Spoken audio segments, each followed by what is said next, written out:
Today on Let's Talk Schools, learning is always fun at the Teaching Museum. We'll tell you how Fulton County Schools is providing authentic experiences and innovative instruction to kids of all ages.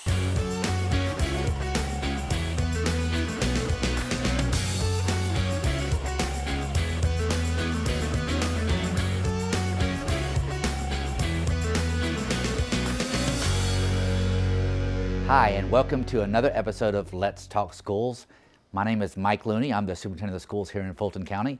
And today we're going to be learning about museums and history in Fulton County schools. And I have two experts with me, Gina Sabil, who is our museum curator. Hard to believe we have our own museum curator.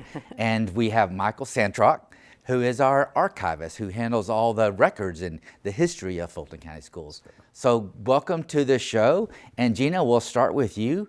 Tell me a little bit about your background and how you became the Fulton County School System museum curator. My background is museum education. I have a master's in art education, but with a focus in partnering with museums, so kind of schools and museum mixed.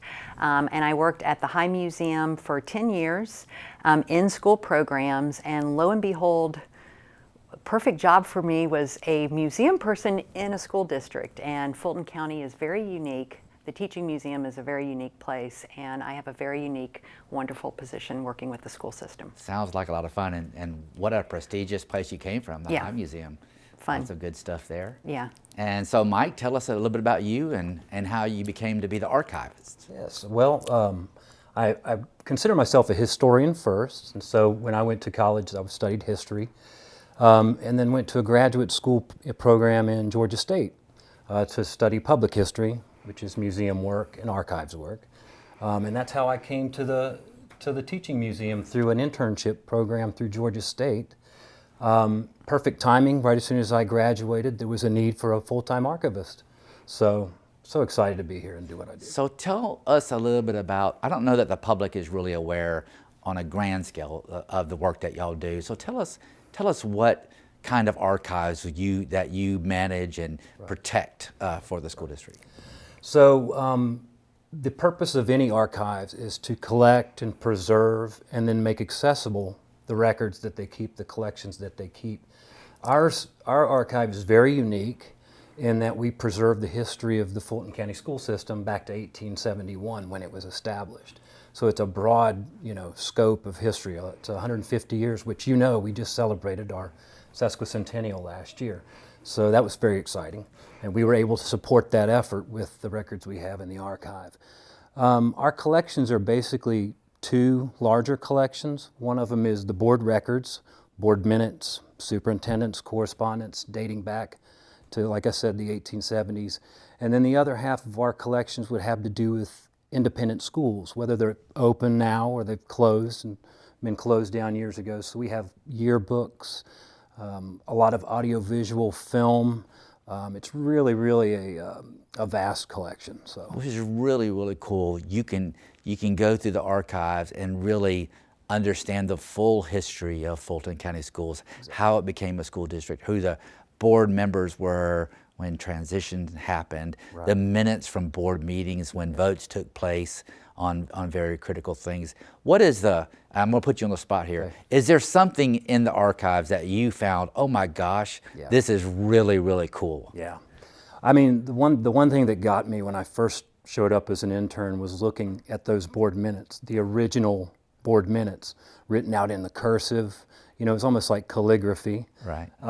So those always really kind of get me personally, because when you open it up and you're connecting yourself with a past right. that's much bigger than yourself. And so here we are today, we're able to talk about this, but it's been a foundation that was laid and built over that last century and a half. So I would say those early records.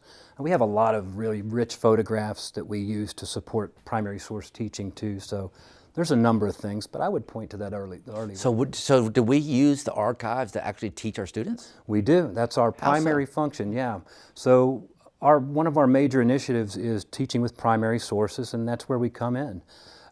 So we consider our primary constituency our teachers and students. We have many ways to reach them. We do an online publication called Curiosity Corner where we feature something from the archive or the museum, and we can unpack and connect that to curriculum standards. Most of them are social studies related, but not all. We have some science connections too. So there's a lot of ways we're able to use those in the classroom. We're excited about that. So how are the archives stored? How does somebody get access to them? Are So they digital or? Well, those part of our effort, and of course it's been boosted, as with most archives during the pandemic, is to digitize a lot of materials. And we tried to, judge what materials might make the best primary sources educationally. So those are the ones we target first with digitization. And then we have several partners and granting institutions, the Georgia Humanities, who have helped support those efforts as well. So we've got partners to make that kind of stuff work. So Gina, how does that intersect with the museum? Well, the museum, just on a kind of primary basis, the Fulton County Schools Archives is housed in the Teaching Museum South, which is in Hateville. But many years ago, when I first started, so I've been at the school district at the Teaching Museum for 13 years, and at some point, I realized there was this great archive, and it was just sitting in the basement. And my interest is museum education and working with objects and teaching with objects. And so, with working with the school board and the superintendent at the time, we got the funding to move it up and reinstall it so it's a usable, functional archive. And the primary goal is using it as an educational resource. Right. And so, one of our big projects, Mike mentioned support from like the Georgia Humanities and also Digital Libraries of Georgia, Digital Libraries of Georgia. Mm-hmm. We've also gotten a grant through the Library of Congress Teaching with Primary Sources. We've gotten 2 grants with them to train teachers on how to use our primary sources, also primary sources from the Library of Congress, their digital resources, as teaching tools to help their instructional practices. And so we've worked with 8th graders in Georgia history and have created multiple units that are now units that the Social Studies Department has as model units for 8th grade. And the Social Studies Department is really incorporating a lot of the teaching with primary sources strategies and their models. And then most recently we had a project for 5th grade teachers to create with art specialists and teaching artists to create lessons for also 5th grade social studies, but focused on teaching with primary source strategies and arts integration strategies. So also using Library of Congress resources and primary sources from our archive. So we're really leveraging those primary sources in our archives. I mean, for me, it's amazing. The idea that a teacher can teach from late 1800s through today, through history, world events, and they're reflected through our own communities, and they're reflected through our archives. So we can see what's happening through the Cold War, through integration, through World War II, and how it affected our communities here through our archives. So to me, it's really a unique resource that I think a lot of school districts aren't using their own in this way, and so I think it's a wonderful thing that Fulton County is able to do. Right. So the primary resources, the archives, are actually in South Fulton in one of the facilities, but we really have 2 teaching museum locations. Right. So talk about the difference between the 2 locations. We call it one museum with 2 locations. Okay. So we have the facility in Hateville, and then we also have the facility in Roswell, and both museums serve across the district. Just location-wise, though, obviously easier for North schools to get to the Roswell location and South schools to get to the Hateville location. And both facilities, while we house the archives at the South, they function mainly as event field trip destinations for our students. And so we have replica rooms where students will have a program. One of my favorite programs is called Georgia Beginnings. And so 2nd graders come in. It fits great with social studies standards.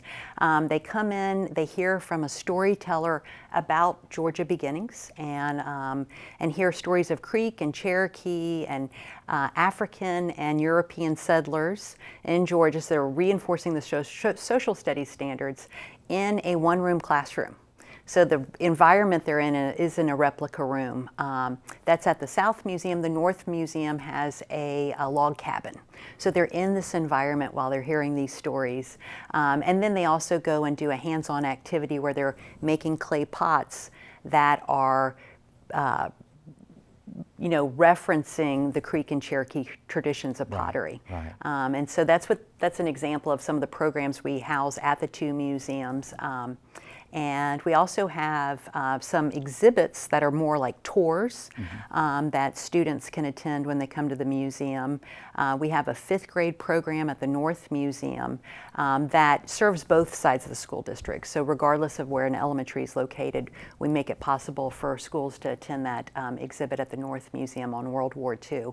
And it's an interactive, engaging exhibit. It's not just kids walking around looking, but they literally are on a quest to find primary source evidence and working in teams. And there's also stations where they're trying on clothes and able to touch and explore things. And so a really unique learning environment for the school district. I know during COVID, during the pandemic, we weren't allowing field trips, but we started allowing field trips. And so students are coming back into your facilities Yes, now. yep, just starting up. So prior to the pandemic, about how many students a year would come through? And is it limited to Fulton County School students? Yeah, so our funding is, we have a very small staff. Right. We have a staff of 5, and then we work with some contractors to make it happen at the 2 locations, and we serve Fulton County students. We're only open during the school days, school hours.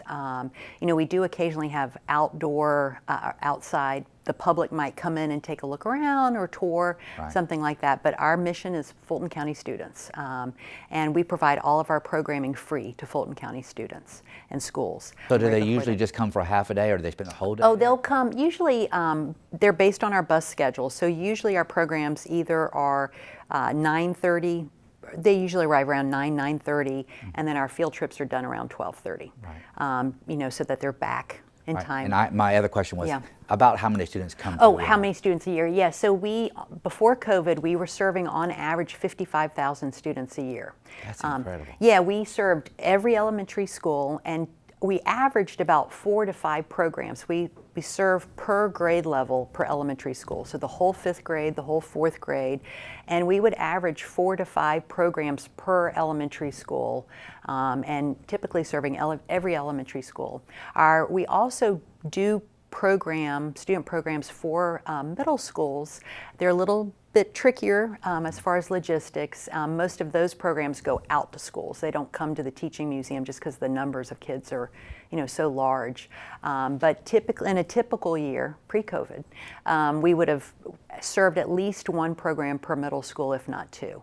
And usually that would be a full, 6th grade level, maybe, sending out a musical performance or something like that related to standards. So if you could describe the most unique thing, or the thing that our students seem to enjoy the most from their experiences coming to the museum, what would that be? That's a tough question. That's a really tough question. I can tell you that one of my just like the thing that bubbles up is the excitement. And I think live theater is something that some of our kids do get to experience. A lot of our kids don't. And I'll never forget a live theater performance we had. So it's meeting ELA standards and vocabulary development, and it was 3rd grade. And I think I can't even tell you the performance it was right now, but one of the students, when I walked in, I'm kind of watching how they're reacting, and they just were so engaged. And one student at the end, I kind of always go in there and check, hey, what'd you think, And a student was just like, it was real, it was real. And it was great. And so I can't, there's just so many wonderful things like that, that you just the excitement, and being out of the school but learning is what our mission is getting those kids in different environments to learn. Sure. I will say that I received a text today, and I won't even say the trip that was happening, but one of our staff members was talking to a teacher who was commenting on, and we're talking middle school students, how engaged they were. and that she had joked about, I wish I could have them this engaged in school. And to me, that's what happens, the magic that happens sometimes Sure. when you get students in unique environments, in real world environments, learning. Well, so Mike, my question to you is, have you read every set of board meeting minutes since the start of time for Fulton County Schools, or are you still working your way through them? How sad does it make me that I have read most Well, I bet you can create a lot of stories for us to help jolt some memories of decisions that we've made in the past that will impact our future decisions, obviously. Yes, sir. Yes, sir. One of the things, and Gina mentioned it a few minutes ago, one of the things I always tell people about what would make our archives unique and the ability to use it to learn is that traditionally, schools have always been the centers of our communities. Right. So it is a school system story, but it's a community story. Sure. In many ways, and that includes all communities. Sure. And one thing, as I mentioned before, a part of our mission is to collect. So we're always collecting. And we've got an oral history project with some underrepresented communities from the past, alum, that we think will translate well as a teaching tool, or they'll be able to be used. So there's that collecting and there's that making accessible, but it's a story of communities. Very good. And a larger one. Well, thank y'all for the work that you do. 55,000 students in a year's time. It's obviously an area that our students enjoy and look forward to coming to. Thank you so much for joining Let's Talk Schools and learning about our museum and our archives. Look forward to seeing you again soon. And now, let's go around the district in 90 seconds.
That's it for our show this week. Let's keep the conversation going. We'd love to hear from you on our social media platforms. Join us next time on Let's Talk Schools, and as always, thank you for watching.